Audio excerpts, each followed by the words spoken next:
My name is John Bosnov. I'm official expedition photographer for Poseidon Expeditions. I want to thank you very much for booking a trip with Poseidon, and today I'm going to tell you a little bit about the kind of photography equipment that I think you should be bringing with you to the polar regions. So the first piece of equipment you want to think about is the kind of camera bag you're bringing with you.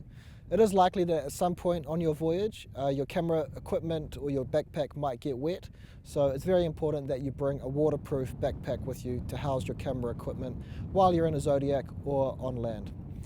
Anything from snow or rain and even sea spray that can wet your equipment at some point, so it is very important to have a waterproof camera bag.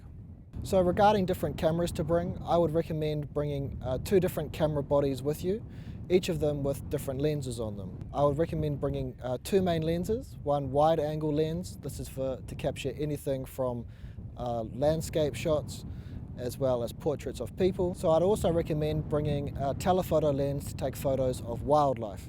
Down in Antarctica, a lens that's 100 to 400 millimeters will be adequate. Up in the Arctic, I would suggest something a little bit longer for taking photographs of polar bears. So using an extender can help, or even a focal length of up to 600 millimeters. I don't personally use filters in the polar regions, but if you did want to bring some with you, the two I would recommend is a polarizing filter. This one is to help you cut out glare and reflections in your photo if you do encounter some bright sunlight, and also for helping to get some nice shots of ice under the water, such as with icebergs. I would also recommend bringing a neutral density filter, also known as an ND filter, and this is to take long exposure photographs of waterfalls and running water. If you do decide to bring an ND filter with you, I would also recommend bringing a tripod with it. This is to make sure that you get a nice stable shot while you're doing a long exposure, just to ensure that your photograph is nice and sharp. So if you're not interested in bringing heavy camera equipment with you, you can still take fantastic photos just on your smartphone.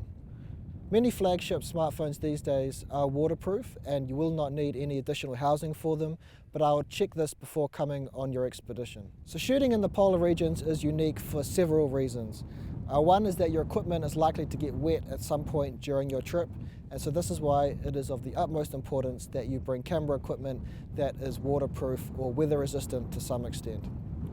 Also, the cold temperatures in the polar regions can make shooting with batteries difficult. I'd recommend bringing additional batteries with you that you can swap out in the situation that your camera equipment does get very cold and your batteries fail. If you're not interested in taking photographs on your voyage, but would instead like to enjoy the moment and take in the scenery, I'll be taking photographs on the trip which you will receive at the end of your voyage on a USB stick.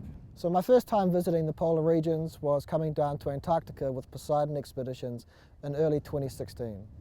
It was my first time visiting anywhere in the world that was so isolated and remote, and I was absolutely bewildered by seeing tens of thousands of penguins in their natural habitat, something that I had never seen anywhere else in the world before. And I've been coming back every year ever since that first visit in 2016 to photograph the wildlife. Many travel destinations these days are often very overrun with tourists. What I love about the polar regions is how isolated they are from the rest of the planet. When you come to these parts of the world, such as Svalbard in the high Arctic where I am now, you won't have anybody else here except yourself and your fellow companions. There's also a large variety of subject matter to photograph in the polar regions, such as vast landscapes, a huge variety of wildlife, and beautiful icebergs and glaciers. So now you know what to bring for your voyage. I look forward to seeing you aboard a Poseidon Expeditions vessel in the near future, where I'll be giving you plenty of photography tips to make the most of your trip.